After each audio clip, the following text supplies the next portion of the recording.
Bonsoir, bonsoir, mbote mbote, mes frères et sœurs, na pesi biso nyonso mbote mbote mbote na kombo na Yesu.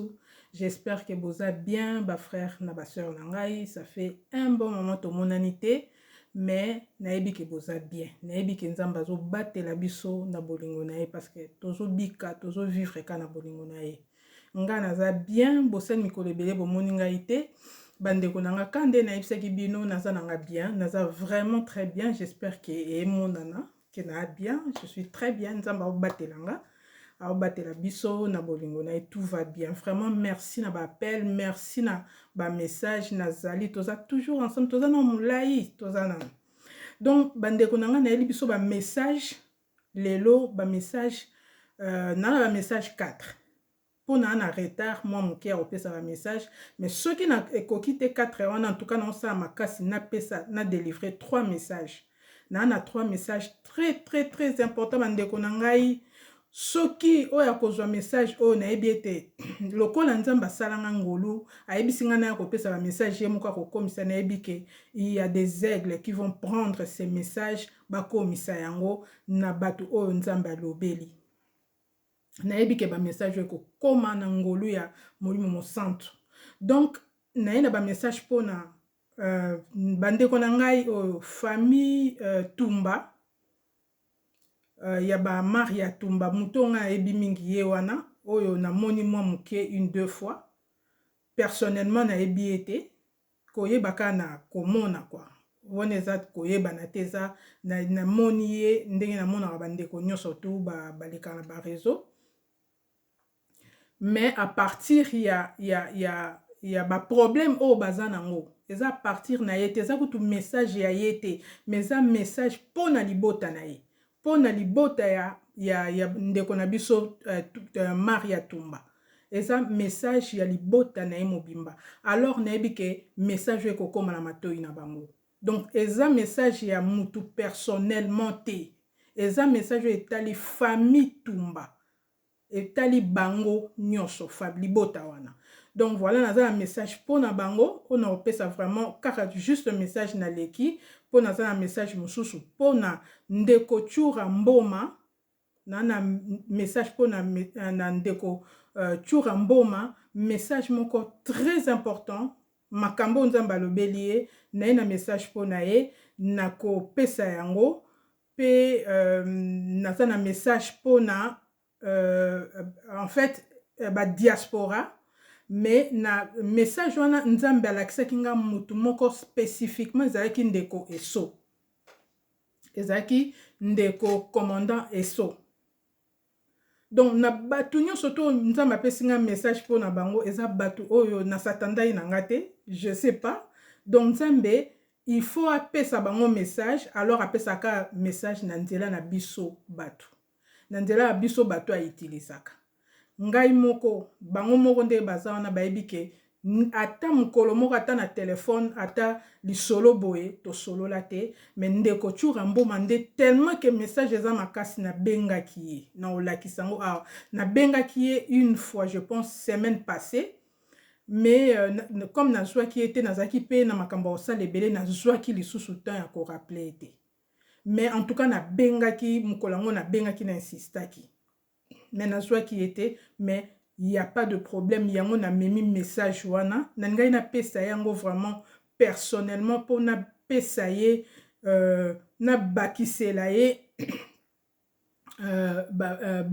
dire mususu oyo nakoki koloba mingi te pour na temps juste pour na temps yango na bengaki et je pense que nako benga lisusu kaka après message po na pesa ye na solo na ye puisque c'est vraiment très important makambo o nzamba lobi na ye donc eza minene mingi ngambo o ndeko Chura Mboma amemi kaka ndenge na komi. Donc voilà na koti mbala moko na ba message na biso mais na tiki mama oyo na maboko ya tata mokeli muto ya kelangai na bino muto ya ponaki na motema na ye ne sengo na ye abimisa ngai liboso ya peuple na ye muto ya monaki malamu azwa ngai asala ngai instrument na ye pona ko communiquer na peuple na ye c'est ça mon travail donc na osala mosala nanga na osala mission na ngai o na yelaka na mokili yango nga na yeba mission na ngai Donc yango na tiki momo na maboko na ye na beleli makila na Yesu abatela biso nyonso tu, abatela mutu nyonso akozwa message oyo. Molimo mosantu asunga mutu nyonso oyo akokomisa message oyo na matoi ya baye oyo Nzambe alobeli. Pe molimo mosantu asala biso nyonso bolamu. Bana na yo baza na chaîne oyo na bana na ye nyonso bakotala message oyo. Nyonso tu na tiki biso na maboko ya Nzambe Tata Mokeli. Na koti na message, na bandi na message ya famille Tumba. Donc bandeko nanga ba message ya ndeko na biso ya famille oyo ya ba ndeko Tumba na zwi yango esali mikolo, esali peut-être 4 mois 5 mois passés. Mais tant on a appelé un message wana na comprenaki te na bondelaki et en tout cas na sola ki on a bandeko mususu mama mususu bandeko mususu na kati ya libota balobi na ngai ba mususu bazaki réticente balobi libota wana eza libota ba problème okokende kopesa bango message oyo Nzambe alobi mais toyebi réaction na bango ndenge kozala te po baza batu moko baza mo respect baza na respecté. En tout cas maloba oyo na yokaki na matoi na munoko ya bandeko mususu. Mais c'est pas pour ça que na pesaki message wana te, mais comme naza mutu na zongaki lisusu na bondeli lisusu ponango. Et mes frères et sœurs na lekisaki na nga message wana na bondelaki pona bango na tiki. Mais loko oyo ko sala ezali ke makambu yango ko simplifier makambu na libota na bango ko ya lisusu makasi que molimo Nzambe sikwa ekote emenga po aloba na ngai na yebisaki yo. Bandeko soki Nzambe alobi na yo likambo nga nazala na habitude ya otuna batu te. Que so Nzambe alobi na nga likambo na salaka yango. Mais pour na libota wana, il y a eu tellement de problèmes et nga na lingaki na bondela po na bango na mawa ya Nzambe wa ebisaki nga po problème wana esila. Mais Nzambe amonaki malamu ke il faut bayoka ngo po bango moko nde bafo bakotela problème oyo na profondeur. Eza na biloko mosusu oyo Nzambe alakisa biso tobondeli. Totiki pe tomoni eleki, tomoni pe Nzambe asali, tobondeli po nango. Mais mosusu omoni ezo persister, ezo insister, Nzambe azo insister. C'est comme ce cas. Donc ezui ba moi. Alors tant on a komona molimo ya Nzambe atelemi lisusu pona ko rappeler ngai ke libota wana baza na besoin lisungi ke na pesaki yo message wana po bango fo basalela ngo quelque chose nde na tosaki yango bomoni nga lelo bandeko na bimi na ko pesa message oyo. Alors na pesa message oyo na famille oyo Tumba ya bandeko na biso Tumba na kati ya libota baza bato ebele na kati ya libota wana tozomona conflit ya mama na bana na ye. Po na 8 ans siko l'air na moni molimo mosanto azo rappeler ya ko tala c'est quoi le problème. Po na meka ko situer message na zo discernement na makambo oyo molimo azo lobelanga. Alors molimo alobi na nga boye. Na ndoto na ngai puisque nga zo ba message o Nzambe alakisa nga na vision de fois même na lali penzate ou na voix audible ya Nzambe. Na koyoka voix ya Nzambe azoloba na nga makambo. Na komona fungoli nga misu na zo mona makambo. Akoko memange sika alakisi nga makambo. Donc na zoyoka nazo mona mutu azo expliquer nga makambo libota oyo na ndoto. Azoloba na nga boye. Alors nazo pesa message oyo na famille Tumba. Na mama oyo na bana na ye ya famille Tumba. Molimo azoloba na nga problème na bango na yoki azoloba na nga na mongongone problème na bango eza kombo na bango. Problème ya famille wana, problème ya famille Tumba ezali kombo na bango. Source ya problème na bango ezali kombo na bango. Kombo oba mema. Kombo Tumba. Kombo na bango wana Tumba. C'est ça leur problème. source ya ba problème nyonso bazo bika o bazo vivre ba conflit na bango source nango eza kombo na bango. Kombo na bango zo influencer makambo nyonso bazomona. Kombo na bango ko influencer vie na bango. Siko vie na bango eza influencer na nini na ba réaction nini. Donc o nyonso bazomona ya mabe puisque famille tumba na royebisa bino boye que eza na abomination moko ekoti eza na kati na bino makasi puisque bana ba mankara mama na bango respecté na liboso ya monde entier kofinga et puis mama ndenge lelo eyebisi biso bana batosa moboti mais moboti pe abatela bana.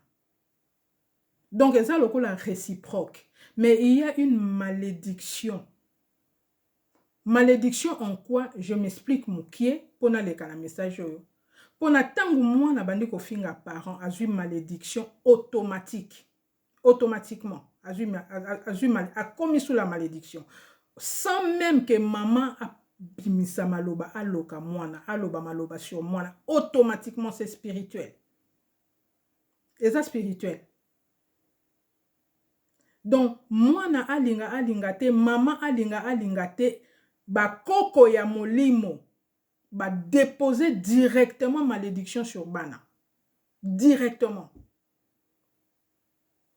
Siko soki bo kase bozongi na source ya likambo te na kombo na bino eloko basalelaka kombo na bino eloko batiaka na kombo na bino o eza source déclenchée bitumba séparation malédiction o nyonso bimi même na miso ya bato so bozongi na source te problème na bino esila te. Donc lelo na yeko komisa message oyo peu importe ndenge nini ekomela bino mais nayebi ke ekomela bino po molimo ye moko azali po asala mosala wana ngai botala na bino ngai te na poni kozwa message na bino te ndenge nayebisi bino mais na memeli bino o molimo ayebisi ngai bozwa message wana bozwa kombo na bino soki boza na besoin boyeba ndenge nini babrisaka malédiction na kati ya kombo puisque ba kombo otomemaka esalaka vie na biso influencera ba vie na biso spirituellement kombo eza très important yango mte sala identité na biso. Donc so bolingi ndenge nini boko sala po malédiction kombo na bino libéré bino eza na influence lisusu te ya mabe sur bino bokende nango esika bosambelaka bokende na basali ya nzambe bayebi ndenge nini babondelaka pona ko briser ko libérer batu na lien ya kombo. C'est un lien qui est dans votre nom. Voilà. Boza lié na malédiction mokeza na kati ya kombo na bino et bombani na kati ya kombo na bino. C'est ce que l'esprit m'a dit na ndoto wana. Alors na message wana pona ngala benga ngo ba message, ce sont des messages. Alors yango na meme bino lelo tika tata nzambe songa bino bo briser penza malédiction wana na kombo na bino bozwa message au sérieux na yebi ete molimo akosala bino ngolu soki botosi makambo ya lobi ako libérer bino ako délivrer bino bokozwa kimia puisque Bible oyo biso na bino na yebi ke bozali libota o boyebi loba nzambe elobi na biso mon peuple détruit parce qu'il manque la connaissance. Tant que vous avez la connaissance, il y a vie na yote. Oyebi loko e joua kana vie na yote. Oyebi loko e bomba na vie na yote. Vous avez toujours un problème. Ata on mature au kita. Ata lelo mati o briller. Tant que loko wana oyebi yango teza caché na vie na yo. Eza une influence sur vie na yo. Eko surgir e banda ko zongisa yo yango to mona mutu mso amataki après kiti akendeki akei musika après zongi lisu na sima na tout au long ya vie na yaza toujours na ba problème ebele batala ba point nyonso et point na bino ezali kombo. Voilà message pour na batumba yango na pesi na leki na deuxième message message ami balé na préféré na pesa message ya ba diaspora na nzela ya commandant Esso. Bande qu'on a koti na message oya commandant eso na lalaki, ça fait quelques mois aussi. Et ça, ça fait 2 mois où on a fait un message. Donc, et ça, un message où on a fait ça qui avant on a fait ça même message. Na moni na se retrouvé na Congo. Comme on a commis na Congo, na se retrouvé na palais du peuple. Na palais du peuple, na ezaki na fête monene. Ezaki fête moko ya mboka, puisque c'était ezaki palais du peuple. Alors, peuple nyonso, ba Congolais ba tonda ki na palais du peuple na katiti libanda. To tonda ki bazaki ebele. Alors, tant na boaki misu nanga boye na moni commandant eso. Na kati ya fête wana. Tant na moni commandant eso, en fait, et rassura kingai na kati ya fête wana, et j'avais compris le message. Et ça na makamso privé na koyi kolobango boete. Oui, continue qui après, et ça vraiment privé. Mais l'essentiel, il y a un message yango na zopesa. Alors, na zongi na discernement pour na expliquer commandant eso na ba diaspora nyonso. Bandeko nanga, comment nanga na moni oyo molimo alakisi ngai fête wana na Congo na ba diaspora oyo commandant eso a représenté ezali retour na biso na Congo puisque nga mona zaki wana. Alors fête wana ezaki célébration ya libération ya Congo. Donc mes frères et sœurs, ezana makambo ekosalama. Ezana makambo ekosalama oyo kozongisa ba diaspora. Mais ekozala kozonga ya esengo, ekozala libération ya Congo. Ekozala libération ya Congo. Congo ekozala libéré et pour très bientôt. Libération ya Congo ezosalama. Ba diaspora ebele bakozonga na Congo yango Nzambe apesinga image ya ndeko eso ona monaki sur place. Alors bandeko nangina pesa biso discernement moko ena zongisa biso na liloba o eloba mapo na Congo o nga na yebi po naza na mwandambo na yebi nyonso tu na lobaka te mais o esengeli na loba na lobaka. Liloba oyo molimo ayebisaka na mosali na ye oyo ekotaki na kati ya papa Kimbangu oyo alobaki ete bana nanga bakozonga et ça sur le point de s'accomplir. Elingi ekokisama yango bandeko ba diaspora nazoyebisa biso boye nayebisi biso makambo ebele oyo eza na chaîne na biso oyo même mabe ezoya na mboka diaspora otovandi ebele mingi na Occident mabe ezoya mais eza pe na plan ya Nzambe mabe wana ya eza pe na plan ya Nzambe bana na ye bazonga eza coïncidence te eza par hasard te eza planifié yango nazongi na maloba ya papa Simon Kimbangu puisque parole et Ebisibisoboe, c'est poussé par l'esprit que les hommes ont parlé de la part du Seigneur. Ce molimo à côté la kaita ningara lobate. Alors il avait prédit makambo molimo a Ebisakie. Yango ba diaspora, soki bomoni diaspora komi kozonga. Signe ona tata pesibiso, commandant eso na Congo. Eza signe. Alors diaspora bo hésiter te kokende. Soki tomoni diaspora wana anyati makolo na ye na Congo, ça veut dire que liloba wana ekokisami. Diaspora kotika la lisusu te, exil esili. Oui, fin ya exil ezokoma. Eloko nazo annoncer biso yango wana. Fin ya exil ezosila. Soki tomoni signe wana ezali lokola signe boswa mutu o nzamba poni apesa signe commandant eso nzamba poni ye apesi signe par ye soki tomoni ye atie makolo na ye azongi alors fin ya exil ekoki ekozala clair eza signe clair mpona biso nyonso to so tomoni azongi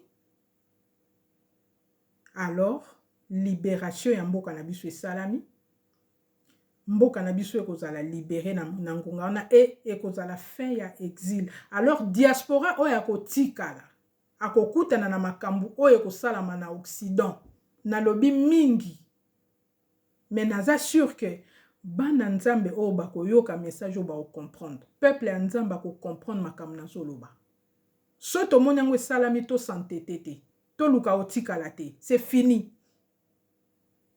mokoto komona commandant eso eza signe nalobi bien il faut discerner le message nzambe apesi ye comme signe mais koyozala pe mutu mosusu ekozala pe mobundeli ya mboka mosusu diaspora mosusu mais nzambe apesi ye juste comme un signe nzambe azwi ye kaka mpona message wana utilize ye mais boloba te après mais olobaki te toza babebe spirituel te tozo comprendre nzambe autilisaka mutu nyonso alingi eloko nyonso alingi ndenge alingi. Donc voilà le message que j'allais donner. Na message munene ya mboka. Na oyo sabino makambo ya na mboka. Faut ya tempo naza na message mosusu ya ndeko chura nde na annonce qu'il faut na pesa ngona. So toza na temps molimo asabiso grâce na kokota nango. Voilà message pour na ba diaspora. To se préparer, to hésiter te. Soki to moni diaspora zongi. Signyo tata pesi biso diaspora moka tikala te. C'est la fin de l'exil. C'est la fin de l'exil. Na lobi te nzamba lobi nanga te za lelo to lobi apesi nga RT. Apie nga pe date te. Apie nga ka message. Mais loko abiso bana na ye toza prudent. Toza kotala, toza mayele na nyonso. Toza la vraiment prudent. Donc voilà, na leki na message na kote na message ya ndeko chura. Ndeko chura mboma. Na kote na message po na yo. Message ya ndeko chura eza ya communauté na biso mobimba eza ya ndeko chura ye moko te. Bolanda message oyo. Bandeko na lalaki na moni na komo tambola, na otambola na nzela. Après ne ko kota na avenue moko boye. Mais avenue yango ezaki éclairé te. Ezaki na mwinda te. Donc ezaki molili. Na boki misu nanga na tali bo na moni ndako moko boye. Donc wana molimo mutao memanga. Na tali bo na moni ndako moko. Ndako yango siko na moni na tali pe ndako yango ezaki molili libanda ndenge kote wana ezaki molili. Ndako yango pe ezaki na mwinda te. Na libanda ezaki na mwinda te. Donc porte ezako kame menga nazomona libanda mwinda ezaki te. Ndenge bandako na biso ezaki éclairé libanda ba mwinda libanda eti pa nanga awa mwinda eza pe libanda tango ozo ya ozo garer voiture ozo koto mwinda eza libanda ba mwinda eza na bandako nyonso mais na ndako wana mwinda ezaki te libanda molili donc moyo mona pe na ndako bien za te mais molimo ameminga na koti na balabala ngo mais après molimo alaksinga ndako wana ameminga vers ndako yango na komo ya ti na fungoli boye porte ndako yango fungwami nango ezali nango pe ya okangama na fungola te na koti na kati donc na koti na kati ya ndako yango nazomona te molili na ndako yango mbama na moni mwinde peli na ndako yango mais tant na tali siko na ndako yango ezalaki neti salon siko na salon yango bandeko nanga batu balali na salon balali na ba fauteuil balali na ba kiti na salle à manger donc position couchée balali comme on dit likam balali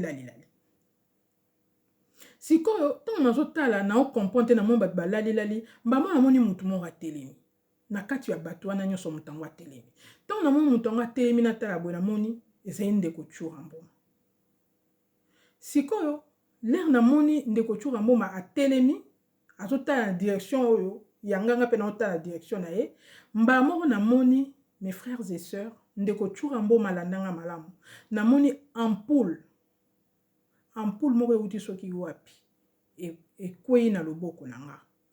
Ntango ampoule yango ekwei na loboko na nga nayoki sikoyo na matoi na nga mongongo ya molimo azoloba na nga pesa ye ampoule wana, pesa Tchura Mboma ampoule oyo simbi.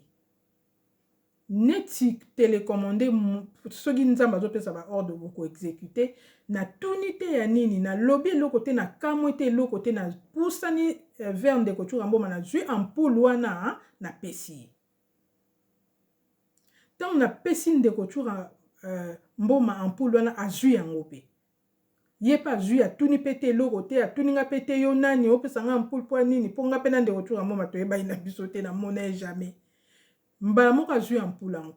Tango azwi ampoule yango mbala moko pum ndoto ekatani voix wana ekatani na sutuki boye ezaki message ezaki ndoto. Tango nalamuki na bi bandeko nango eza nga na lota na bandoto te. Nayebi ke nzamba alobeli nga likambo eza nini na bandi komituna na bandi kotuna molimo ya nzambe mbala moko na bondeli esili mais esalinga bizarre natikali banda nazwa message wana bandeko na ngai pona na boyi na pesa message o na comprendre te makambo nzambe alobi message wana ndeko Tchura Mboma nasali nango ata 5 mois mais wana nazwaki tana pona bondela pona meka ko comprendre pona meko tuna nzambe ayebisa ngai penza o makambo na yoki yango to yango te po makambo na yoki eza nini eloko nini o esalami eloko nini nzambe alobi na ndeko Tchura Mboma eloko nini nzambe apesi na ndeko Tchura Mboma ngambo nini oyo ndeko Tchura Mboma amemi. Bandeko na ndoto oyo eloko nzambe azoyebisa nga oyo pe surtout azoyebisa ndeko Tchura Mboma et surtout azoyebisa na bato nyonso balalaki balabala wana oyo nakotaki na ndako oyo nakotaki ezalaki na mwinda te ezali communauté mobimba oyo bato bazalaki na molili kolala wana ezalaki bato baza na pongi baza nanu éveillé spirituellement te.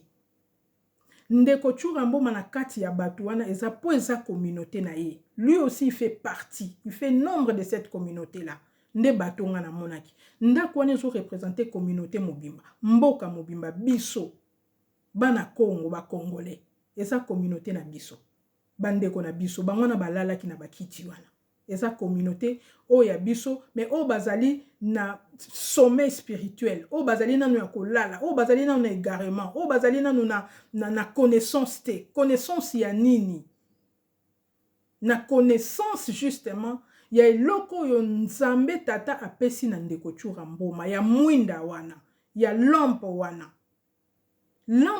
oyo nzambe tata apesi na ndeko Tchura Mboma eza mwinda te otopelisi na ndako malgré ça important ezalaka pe spirituel mais ezali mwinda oyo ezali symboliquement la parole oyo ezali Yesu ye moko nazokotela ndeko Tchura Mboma na parole puisque aza mutu oyo alingaka parole nalobaki nakolakisa ndeko Tchura Mboma nabengaki yo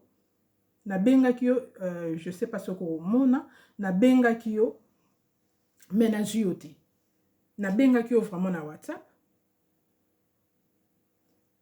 yango numéro no ezali même numéro tala ezo sonner lisusu nabengaki yo po mona vraiment ke nabengaki yo numéro na yo esuka na 60 28 60 nabengaki yo vraiment nazokota na message nzambe tata apesi na ndeko Tchura Mboma na oyo apesi na communauté nyonso elalaki pongi esika wana eloko nini nzambe azolobela biso nzambe alobeli ndeko Tchura Mboma na ngai na yo na communauté mobimba ki aza mwinda aza ampoule oyo apesi yo na maboko donc ndeko Tchura Mboma oza na ngambo osimbi mwinda na maboko mwinda wana parole ezoyebisa biso boye na psaume 119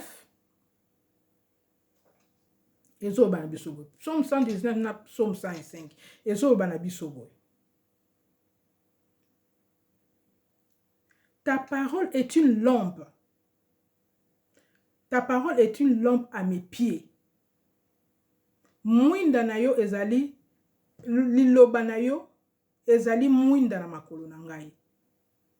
makolo soki eza na mwinda te yango nzambe akotisaki nga na balabala molili po aprouve ngai po alakisa nga ke tala soki ozomona te se sentir comment ezalaki po apesa nga explication ya makambo alingaka alakisa nga apres yango akotisaki nga na balabala wana molili naomona te naokotambola te po alakisa nga ke soki oza na mwinda te okotrebuche okokweya alors nzambe azwi mwinda apesi na maboko na yo ndeko Tshura po opelisa mwinda na yo na makolo ya bato nyonso balalaki wana oyo bazomona te donc ozali oyo ezali mission oyo nzambe apesi yo ndeko Tshura Mbuma soki omonaki yango je sais pas so okutana na nzambe na ndenge nini soki ozwa parole na ye na ndenge nini mais pour moi c'est un appel pour toi pour moi eza clair kezali appel nzambe abengi yo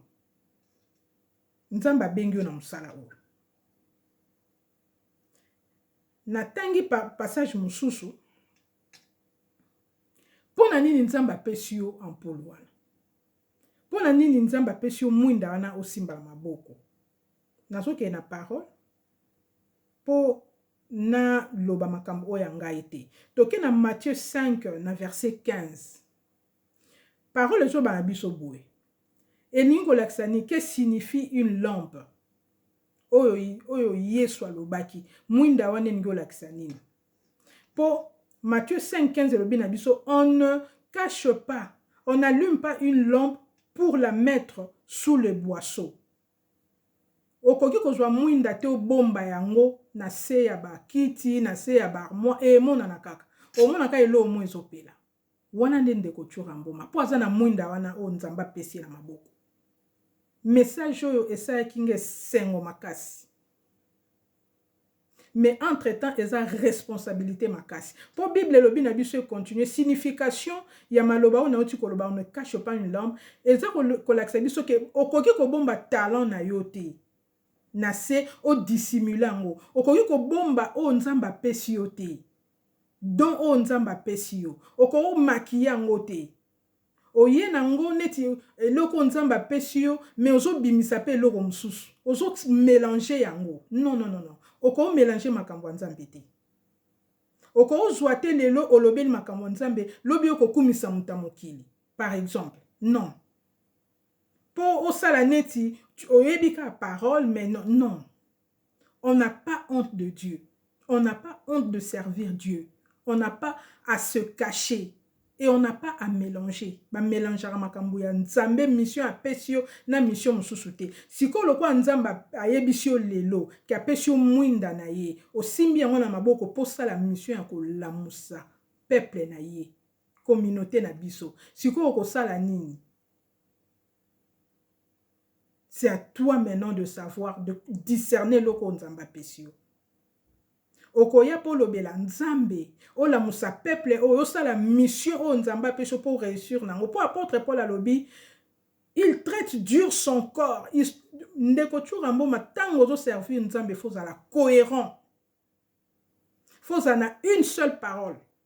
Na on peut un exemple ande on a biso JF quand même. Nanga la mona ndeko JF ezali kaka